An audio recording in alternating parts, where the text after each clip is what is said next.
everyone, welcome to our new session of KCC tutorials. Students, today we are going to learn lesson of 6th standard English by Bharati book, lesson number 4.7, this word in the stone.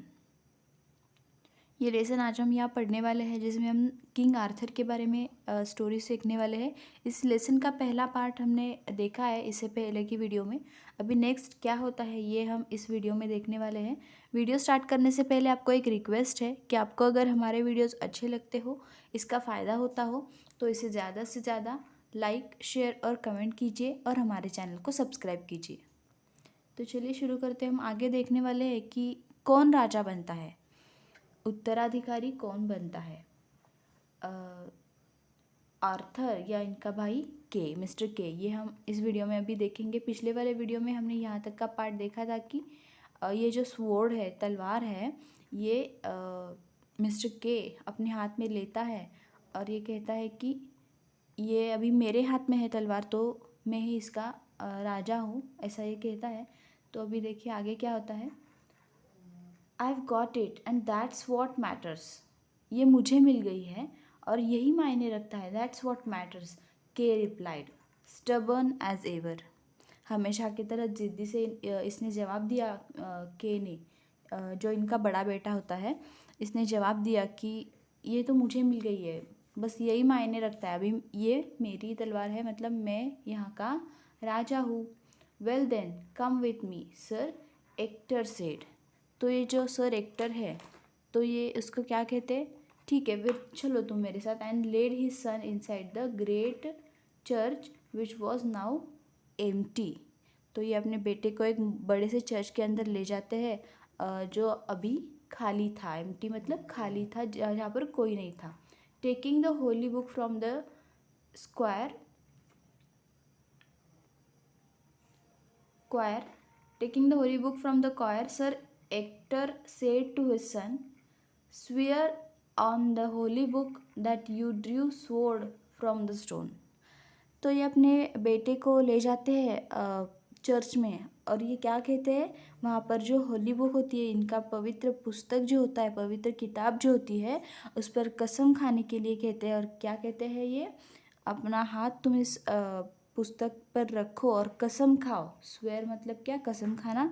कसम खाओ कि तुमने पत्थर से तलवार खींची है, तुमने खींची है। ड्रीव स्वॉर्ड फ्रॉम द स्टोन, तुमने तलवार खींची है, ऐसी कसम खाओ, ऐसा ये कहते। सर के लोड हिज आइज। ऐसा कहने पर ये जो सर के है, इसने अपनी आंखें नीचे कर दी। He could not face his father now. ये अपने फादर से, अपने पिताजी से अभी आंखें नहीं मिला सका क्योंकि ये झूठ बोल रहा था। इसने तलवार खींची नहीं थी, तलवार तो आर्थर ने खींची थी। तो ये अपनी पिताजी से आंखें नहीं मिला पाता। How did you come by the sword son, sir Ector asked him once again. तो फिर ये एक्टर उसको पता रहता है कि इसने ये तलवार नहीं लाई है, तलवार नहीं खींची इसने। तो ये फिर से पूछते उसको कि तुमने तलवार कैसे लाई बेटा। Sir Ector asked him once again, फिर से एक बार पूछा। Arthur brought it to me father, said Kay, still with his eyes lowered. ये अपनी आंखें नीचे ही रखता है, ये अपनी पिताजी से आंखें नहीं मिला पाता। तो और ये आगे क्या कहता है, आर्थर ने इसे मेरे पास लाया है पिताजी, ऐसा कहा मिस्टर के। ये जो के था, ये क्या कहता है कि आर्थर ने इसे मेरे पास लाया, आर्थर ने मुझे ये तलवार दी। Bring Arthur here and let the 3 of us go to churchyard. तो आर्थर को यहाँ बुला और हम तीनों को अभी कहाँ जाना है, चर्च यार्ड जाना है। Sir Ector told him, Ector ने कहा, we have to know the truth about this. हमें इसके बारे में सच्चाई जाननी होगी कि ये तलवार किसने वहाँ से निकाली है। Soon the 3 of them were at the churchyard, और ये तीनों जल्दी चर्चयार्ड पहुँच जाते हैं। Put the sword back on its anvil। तो अभी आगे क्या होता है देखिए। सर एक्टर सेड टू के, सर एक्टर जो होते हैं वो के को क्या कहते हैं कि तुम्हारी हाथ में जो तलवार है, ये तलवार फिर से वहाँ पर रखो, फिर से उस न्याय पर रखो, एनविल पर रखो। But try as he might, के could not put the sword back. लेकिन प्रयत्न करके भी, प्रयास करके भी ये जो तलवार थी, ये वहाँ पर वापस ये नहीं रख पाता है। सर के ने तलवार वापस रखने को के के को तलवार वापस रखने के लिए कहा था एक्टर ने, लेकिन जितना हो सका उतना कोशिश करो, ऐसा ये कहते हैं कि, और ट्राई एज ही माइट के could not put the sword back, ये तलवार वहाँ पर वापस नहीं रख सका। It struck the anvil and slid off the block, ये जो तलवार थी ये निहाई से टकराई और ब्लॉक से फिर से फिसल गई। ये जो स्लिड ऑफ मतलब फिसल गई। Arthur saw what was happening, ये जो आर्थर था उसने देखा कि क्या हो रहा था, and thought that his father was angry with them because he thought the sword was stolen. और फिर ये आर्थर सोचता है कि कहीं उसके पिताजी गुस्सा तो नहीं हो गए, नाराज़ तो नहीं हो गए। उसने सोचा कि उसके पिता उनसे नाराज़ थे क्योंकि उन्हें लगा कि ये जो तलवार है वो चोरी हो गई है, स्टोलन मतलब चोरी हो गई है, ऐसा लगा उनको। Sir Ector had always told his sons, sir Ector ने हमेशा अपने बेटों को ये कहा है, what matters most of a knight is integrity, being honest and truthful at all times on all occasions. हमेशा से ये अपने बेटों से कहते थे कि एक शूरवीर के लिए सबसे ज़्यादा क्या मायने रखता है, तो वो है honest and truthful at all times, मतलब ईमानदारी और हर समय ईमानदार होना, सच्चा होना। ऑन ऑल ओकेजन्स मतलब कोई भी हम पर प्रसंग आए तो हमें क्या होना है, ऑनेस्ट एंड ट्रूथफुल होना है, ऐसा ये हमेशा कहते थे sir Ector. Arthur stepped forward impulsively, Arthur आवेगपूर्ण ढंग से आगे बढ़ा। Here let me put it back he said, और ये इसने कहा कि दे दो, मुझे वापस रखने दो। And taking the mighty sword from his elder brother he thrust it back on the anvil and it slipped in neatly. ये जो आर्थर था जिसने ये तलवार निकाली थी, तो फिर से वहाँ जाता है, ये आगे ये सब देखता है कि अभी ये तलवार तो उससे बैठ नहीं रही है उस एनविल पर, और आगे जाता है और क्या कहता है कि मुझे वापस दे दो तलवार, मैं वहाँ पर वापस रख दूँगा। और अपने बड़े भाई से उसने तलवार ले ली, टेकिंग द माइटी स्वॉर्ड, ये जादुई तलवार उसने अपने बड़े भाई से ले ली, his elder brother, and he thrusted back on the anvil, और इसने एनविल पर निहाई पर उसे रख दिया। And slipped it in neatly, और ये मतलब स्लिप हो गई, स्लिप्ड इन नीटली, वहाँ पर स्लीप हो गई। आई assure you father I did not steal the sword, तो ये सर आर्थर जो है क्या कहता है, देखिए आर्थर, आर्थर नहीं, ये जो के है ये क्या कहता है, I assure the father, I assure you father I did not steal the sword, मैंने ये तलवार चुराई नहीं है। He needed the sword urgently and I did not want to keep him waiting. Sir King Arthur ही कह रहा है, किंग आर्थर क्या कहता है कि मैं आपको विश्वास दिलाता हूँ पिताजी कि मैंने ये तलवार चुराई नहीं है, के को ये तलवार जल्दी चाहिए थी, अर्जेंटली चाहिए थी, and I did not want to keep him waiting, और मुझे उसे वेटिंग करने के लिए इंतज़ार करना नहीं चाहता था, मैं उसे इंतज़ार करवाना नहीं चाहता था, इसलिए मैंने तलवार उसे जल्दी से निकाल कर दे दी। Rather than ride all the way home I decided to take the sword which I found in the church yard, और मैं घर जाते वक्त मतलब पूरे घर की सवारी जब मैं कर रहा था, घर जा रहा था, घर का सवारी करने की बजाय मैंने उस तलवार को लेने का फ़ैसला किया जो मुझे चर्च यार्ड में मिली थी। And see it is back in the its place now, और देखिए ये फिर अपनी जगह पर आ गई है। I fully intended to put it back in place after the tournament, and glancing at his brother he added, I am sure that what K would have told me to do, wouldn't you brother? और ये कहता है कि ये देखो फिर से अपनी ये जगह पर आ गई ये तलवार, और पूरी तरह से ये जो टूर्नामेंट था, ये टूर्नामेंट होने के बाद मैं इसे वापस रखने ही वाला था, यही मेरा इरादा था। और अपने भाई की तरफ ये देखता है और क्या कहता है, आगे क्या कहता है देखिए, लेकिन मुझे यकीन है कि के ने मुझे क्या करने के लिए, ऐसा करने के लिए कहा होगा, है ना, ऐसा ही कहते हैं, वुडंट यू ब्रदर। सर के did not speak a word, ये के जो था ये एक भी शब्द नहीं बोलता है क्योंकि उसने ही कहा था ना तलवार लाने के लिए, ये टूर्नामेंट जो था वहाँ पर तलवार लाने के लिए उसी ने कहा था, तो अभी ये क्या कुछ बोल नहीं पाता है। All right Arthur I believe you, ठीक है आर्थर मैं तुम पर विश्वास रखता हूँ, सेड एक्टर, एक्टर ने कहा। Now let me see you draw that sword out as you did the first time. First you K. तो ये जो पिताजी थे सर एक्टर, ये इन दोनों को क्या कहते हैं अपने बेटे को? ठीक है आर्थर, मुझे तुम पर विश्वास है कि तुमने के लिए तलवार खींची है, लेकिन अब मैं देखना चाहता हूँ कि तुम दोनों ही ये तलवार खींचो। तुम दोनों क्या करो? Let me see you draw the swords out as you did the first time. तुमने पहले तलवार कैसे खींची थी वैसे अभी खींच के मुझे तुम दिखाना। फर्स्ट यू के सर, और ये कहते हैं कि पहले तुम करना है, के को कहते हैं कि पहले तुम्हें करना है। But try as he might के could not so much as grip the handle. लेकिन जितना इसने ट्राई किया ये हैंडल खींचने का, कोशिश की, लेकिन ये ग्रीप ही नहीं हो पा रहा था। And he could not move sword however hard he try. और ये जो तलवार थी इसको हिला ना सका, चाहे वो कितना भी कोशिश कर ले, ये हिला ही नहीं सका के। Now it is your turn Arthur, said the actor sternly. तो ये अभी आगे देखिए एक्टर की टर्न है, तो ये कहते हैं सर, किंग आर्थर की टर्न है, तो सर एक्टर क्या कहते हैं कि अभी तुम्हारी टर्न है, तुम आ जाओ यहाँ पर। Arthur grip the handle of the sword and drew the sword out gently but firmly. Arthur ने उस तलवार को पकड़ा, हैंडल, तलवार का जो हैंडल होता है उसे पकड़ा और तलवार को धीरे से लेकिन मजबूती से बाहर निकाला। Sir actor made him repeat the action again and again. और फिर से उन्होंने ये क्रिया उसको करने के लिए कही, बार बार ये क्रिया दोहराने के लिए कहा गया। सर एक्टर ने उसे each time Arthur grip the handle, हर बार ये आर्थर जो था वो हैंडल पकड़ता था उस स्वॉर्ड का, तलवार का। And drew the sword out without any hesitation, और किसी भी झिझक के बिना ये तलवार बाहर निकालता था। Sir actor was overwhelmed. ये जो सर एक्टर थे ये ओवरवेल्म्ड हुए थे। ओवरवेल्म मतलब क्या? मतलब व्याकुल होना, मतलब व्याकुल, अभिभूत होना। He fell on his knees before his young son who held the mighty sword in his hand.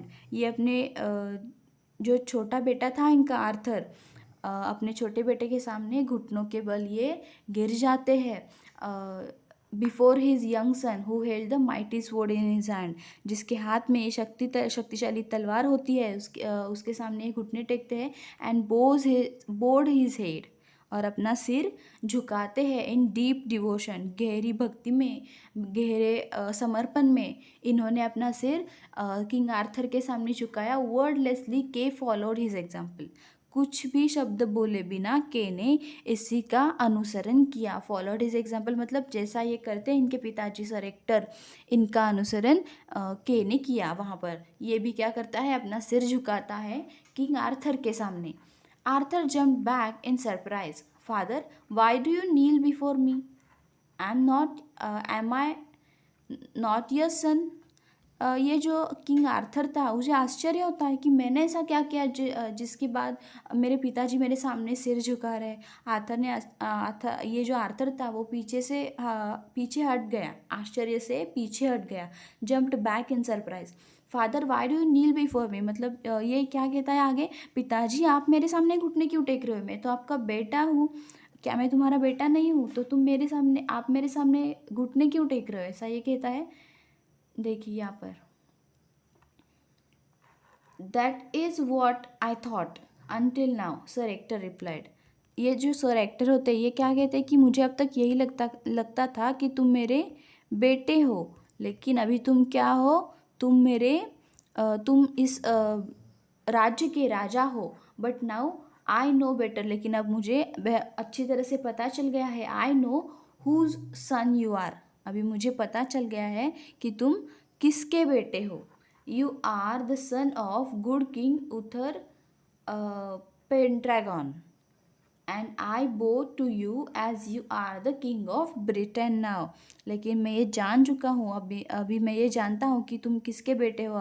तुम बहुत ही अच्छे राजा उथर पेंट्रागन के पुत्र हो, और मैं तुम्हें नमन करता हूँ। आई बो यू बिफोर यू, मतलब मैं तुम्हें नमन करता हूँ, नमस्कार करता हूँ, क्योंकि तुम अभी ब्रिटेन के राजा हो। You are the king of Britain now. How how could that be, ये कैसे हो सकता है? And you and I know that I was an orphan boy entrusted to your care। तो ये क्या कहता है, देखिए किंग आर्थर कितना विनम्र होता है, कितना अच्छे तरह से ये बिहेव करता है। ये क्या कहता है कि ये कैसे हो सकता है, तुम और मैं, हम दोनों भी जानते हैं कि मैं एक अनाथ लड़का हूँ जिसे आपकी देखभाल के लिए सौंपा गया था। जो आपके पास क्यों सौंपा गया था, ताकि इसकी देखभाल हो सके। मैं तो एक ऑर्फन बॉय हूँ, ऑर्फन मतलब अनाथ मुलगा हूँ, अनाथ लड़का हूँ। तो silently Sir Ector pointed to the inscription on the stone, which Arthur had not seen until now। तो चुपचाप से सर एक्टर ने क्या किया, पत्थर पर ये जो शिलालेख था इसकी ओर इशारा किया जो आर्थर ने अभी तक देखा नहीं था। क्या लिखा रहता है उस पर, हमने पहले भी पढ़ा था। Whoso pulled out this word is by right the king, by right of birth king of England. जो भी इस तलवार को बाहर निकालता है वह जन्म के अधिकार से इंग्लैंड का राजा है, ऐसा उस शिलालेख पर लिखा होता है। बट इट कांट बी मी, लेकिन ये मैं नहीं हो सकता father. I am your son, मैं आपका बेटा हूँ। And I shell always remain your son, और मैं हमेशा तुम्हारा बेटा ही रहना चाहता हूँ। ऐसा एक किंग आर्थर कहता है। देखिए ये कितना विनम्र होता है। ये क्या कहता है कि नहीं फादर, मुझे किंग नहीं बनना है, मुझे राजा नहीं बनना है, ये मैं नहीं हो सकता। मैं तो तुम्हारा पुत्र हूँ और मैं हमेशा तुम्हारा पुत्र ही रहना चाहता हूँ। There was a flash of light and Merlin appeared before them, a hooded figure with bright shining eyes and a bewitching smile। वहाँ पर ऐसा कहने के बाद एक प्रकाश की चमक सी आ जाती है और वहाँ पर से एक मर्लिन बाहर आ जाती है। मर्लिन, वहाँ पर से एक मर्लिन उनके सामने प्रकट हो जाते हैं। एक चमकदार आंखों वाली एक हुड वाली आकृति वहाँ पर उनके सामने आ जाती है, विथ ब्राइट शाइनिंग आई, चमकदार आंखों वाली, एंड बिविचिंग स्माइल, और प्यारी सी एक आकर्षक सी मुस्कान उसके चेहरे पर होती है। Lovingly he said his hand on Arthur's head and said to him, indeed, I was one who entrusted you to good Sir Ector for your own safety। तो ये जो मर्लिन वहाँ पर प्रकट होता है, ये क्या कहता है, देखिए उसने आर्थर के सिर पर अपना हाथ रखा प्यार से, लविंगली मतलब प्यार से। He laid his hand on Arthur's head, अपना जो हाथ है ये आर्थर के सर पर रखा, और क्या क्या क्या कहा, indeed I was one who'd interested to good sir Ector. वास्तव में मैं वही था जिसने तुम्हें अपनी सुरक्षा के लिए ये जो बहुत ही अच्छे सर एक्टर है इनके पास सौंपा था, फॉर योर ओन सेफ्टी, तुम्हारी सुरक्षा के लिए। Your father and I knew that great danger lay ahead for the kingdom and yourself. मैं और तुम्हारे पिताजी जानते थे कि राज्य और तुम्हारे लिए बहुत ही बड़ा खतरा आगे पैदा होने वाला है, बहुत ही बड़ा खतरा वहाँ पर है। No sooner then you were born, अभी तक जैसे तुम पैदा हुए। No sooner then you were born मतलब जैसे ही तुम पैदा हुए। योर फादर ब्लेस्ड यू, तुम्हारे फादर ने तुम्हें आशीर्वाद दे दिया। And handed you over to me, और तुम्हें मुझे सौंप दिया। with the solemn request that you would take your rightful place on the throne of England when it was safe for you to do so। ये क्या कहता है, देखिए मर्लिन जो वहाँ से प्रकाश से प्रकट हुआ होता है, ये क्या कहता है कि तुम्हारे पिताजी ने तुम्हें सौंपा था और ये कहा था कि तुम्हें ऐसी जगह पर रख दिया जाए, या फिर ऐसे तुम्हारा संगोपन किया जाए ताकि तुम्हें कोई आपत्ति ना हो, और जब सही समय आएगा तो तुम्हें राजा बना दिया जाए। No sooner you were born your father blessed you and handed you over to me, तुम्हारे फादर ने तुम्हें मुझे सौंपा था। विथ सोलमन रिक्वेस्ट, उन्होंने एक रिक्वेस्ट की थी, अनुरोध किया था, that you would take your rightful place, तुम्हें अपने सही सिंहासन पर बिठाने के लिए, सही जगह पर बिठाने के लिए। थ्रोन ऑफ इंग्लैंड मतलब राज सिंहासन पर ये बैठने का अधिकारी होता है, तो सिंहासन पर अपना सही स्थान तुम्हें दे दिया जाएगा। When it was safe for you to do so, जब तुम ये सब करने के लिए सुरक्षित होगे, मतलब तुम जब बड़े होंगे तब तुम्हें ये सिंहासन सौंपा दिया जाएगा। Turning to sir Ector Merlin said, Merlin जो है वो सर एक्टर से बात करते हुए कहता है, in the name of the late King Uther I thank you. तो ये क्या कहता है, स्वर्गीय जो राजा उथर जो चले गए, गुजर गए, उनके नाम पर मैं आपको धन्यवाद देता हूँ कि आपने इसे आर्थर को अच्छी तरह से संभाला। You have done a splendid job for bringing up heir to British throne. British सिंहासन के लिए तुमने ये जो कुछ किया है, उत्तराधि को संभालने का काम जो किया है, इस सिंहासन को उत्तराधिकारी लाने का जो काम किया है, वो बहुत ही अच्छा है। Now you must inform the archbishop and your fellow knights of all that has happen here. अभी तुम ये जो आर्क बाइशॉप है, इनको और अपने साथी शूरवीरों को ये सभी के बारे में बता सकते हो। ये सभी तुम्हें उन्हें सूचित करना चाहिए। आई शैल अवेट योर रिटर्न। मैं तुम्हारे रिटर्न की यहाँ पर प्रतीक्षा करता हूँ, जब तक तुम वापस नहीं आ जाते तब तक मैं यहाँ पर प्रतीक्षा करता हूँ, ऐसा ये कहता है Merlin. Forth with the sir Ector called upon them with archbishop and all the lords assembled at the tournament. और जल्दी क्या होता है, सर एक्टर आर्क बाइशॉप और सभी को बुलाते हैं, सभी लाइट्स को, और सभी लाइट्स और आर्क बाइशॉप इस टूर्नामेंट में आ जाते हैं, इकट्ठे हो जाते हैं। Holding Arthur by the hand he announce to assembly, behold the rightful king of England. ये सभी आ जाने के बाद, वहाँ पर इकट्ठा होने के बाद, उसने आर्थर का हाथ पकड़ा और उसने पूरे सभा में घोषणा कर दी कि देखिए ये सही राजा है इंग्लैंड का, अभी ये इंग्लैंड का राजा है। फॉर अ मोमेंट, एक क्षण के लिए, एक पल के लिए, देर वॉज अ साइलेंस। वहाँ पर सभी कुछ शांत था, सन्नाटा सा छा गया था, बहुत सब कुछ शांत हो गया था। And then the crowd burst out in angry protest. और फिर क्या हो जाता है, एक पल के लिए शांति हो जाती है और फिर से ये सभी जो भीड़ वहाँ पर जमा हुई होती है, ये गुस्से में आ जाती है और फूट जाती है, मतलब फूट पड़ी वहाँ पर, बहुत गुस्से में आ जाती है। How can we believe you, हम तुम पर विश्वास कैसे कर सकते हैं। Who is this unknown boy, ये अननोन बॉय कौन है, ये अनजान लड़का कौन है। Where did he come from, और ये कहाँ से आया है। How is he any better than one of us, और ये हम में से किसी से भी इतना बेहतर कैसे हो सकता है, तो कि आपने इसे राजा बना दिया। इन सभी लोगों को ऐसा लगता है कि कुछ न करते हुए भी ये अपने आप राजा कैसे बन गया, और ये अननोन अनजान सा लड़का है कौन। ये सभी सवाल उनके मन में होते हैं। तो ये गुस्से में आते हुए ये क्राउड बस्ट आउट होती है, वहाँ पर सब हल्ला मचाने लगते हैं। The archbishop took them all to churchyard, तो ये आर्क बाइशॉप है उन सभी को चर्च यार्ड ले जाता है। The entire assemblage watched in awe as Arthur inserted the sword in the anvil and drew it out effortlessly. तो ये सभी लोग चर्च यार्ड जाने के बाद किंग आर्थर ने उस तलवार को निहाई में डाल दिया और बड़ी सहजता से उसे बाहर भी निकाल दिया। ये सभी देखने लगे तो पूरा समूह वहाँ पर जो आया हुआ था, ये समूह विस्मय से देख रहा था कि कैसे ये निकालते हैं। Some of the lords and knights also try to draw the sword, बहुत सारे लॉर्ड्स एंड नाइट्स ने भी तलवार खींचने की कोशिश की, but fail to do so, लेकिन ऐसा करने में असमर्थ रहे, क्योंकि ये किंग नहीं थे ही नहीं कि तो इनसे तलवार कैसे ली जाएगी, कैसे खींची जाएगी। जो भी इस तलवार का मतलब राज्य का उत्तराधिकारी होगा, जिसके खून में इस राज्य की जिसके मतलब जो खून है इस राज्य के उत्तराधिकारी का, वही उसी से ही ये तलवार निकाली जाएगी, ऐसा वहाँ पर लिखा होता है उस शिलालेख पर, कि जो भी उत्तराधिकारी है उसी से ये तलवार खींची जाएगी। मतलब जो भी ये तलवार खींचता है, समझ लेना कि ये उसी यहाँ का उत्तराधिकारी है, इंग्लैंड का राजा। Again and yet again Arthur drew the sword from the stone before his people। और इन सभी लोगों के सामने फिर से आर्थर ने पत्थर से तलवार निकाली। Each time the cheers went up, हर बार आवाज़ आती थी।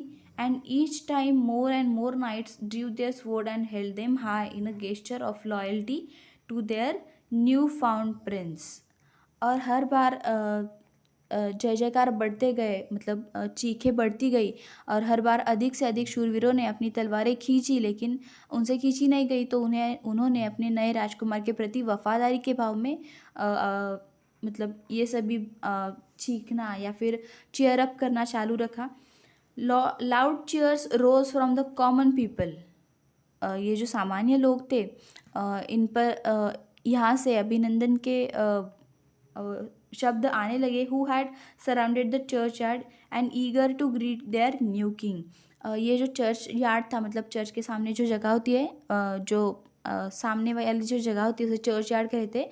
उस चर्च यार्ड के सामने से सभी लोग जय जयकार करने लगे अपने नए राजा की, king Arthur. Now Merlin stepped out of the shadows and address the crowds. तो फिर ये सभी होने के बाद मर्लिन, ये जो मर्लिन था वहाँ पर आया था। ये शैडोज से मतलब छाया से बाहर कदम रखता है और इस भीड़ से उद्देश्य करते हुए, भीड़ से संबोधित करते हुए कहता है, behold O people of Britain. देखो ब्रिटेन के लोगों, देखो, बीहोल्ड मतलब देखो, I present to you the one and only son of King Uther Pendragon and his queen. मैं यहाँ पर आप सभी को किंग उथर पेंड्रेगॉन और उनकी रानी का एकमात्र पुत्र जो है वो आपके सामने प्रस्तुत करता हूँ। मतलब ये जो किंग आर्थर था ये इन्हीं का बेटा था, Uther Pendragon and his queen. He is your rightful king. तो ये कहता है कि यही आपका सही राजा है। ऐसा इसने कहा कि इस तलवार को निकालने वाला, इस राज्य को संभालने वाला कोई है तो ये है किंग आर्थर। तो इस तरह से इस राज्य को अपना राजा मिल जाता है। ये जो एक छोटी सी प्रतियोगिता यहाँ पर रखी जाती है जिसमें ये तलवार निकालनी होती है इस निहाई से, इसे निकालने में किंग आर्थर सफल हो जाता है। और ऐसा होने के बाद क्या हो जाता है, ये किंग आर्थर ब्रिटेन का राजा बन जाता है। तो इस तरह से ये लेसन यहाँ पर ख़त्म होता है। अब इसके कुछ वर्ड मीनिंग्स देखते हैं।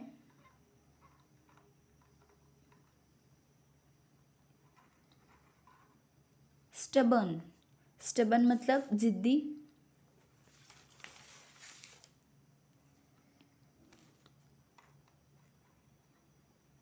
क्वायर मतलब गाना बजाने वाले।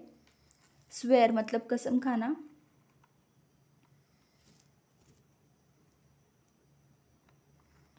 स्लीड ऑफ मतलब फिसल गया।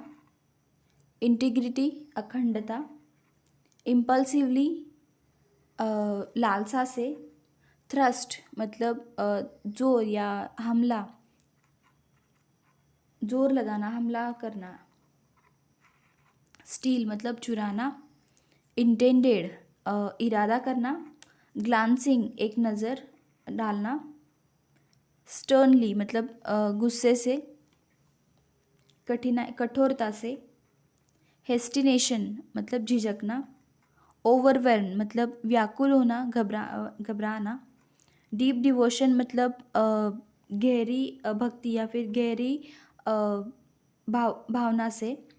सरप्राइज मतलब आश्चर्य। नील मतलब घुटने टेकना।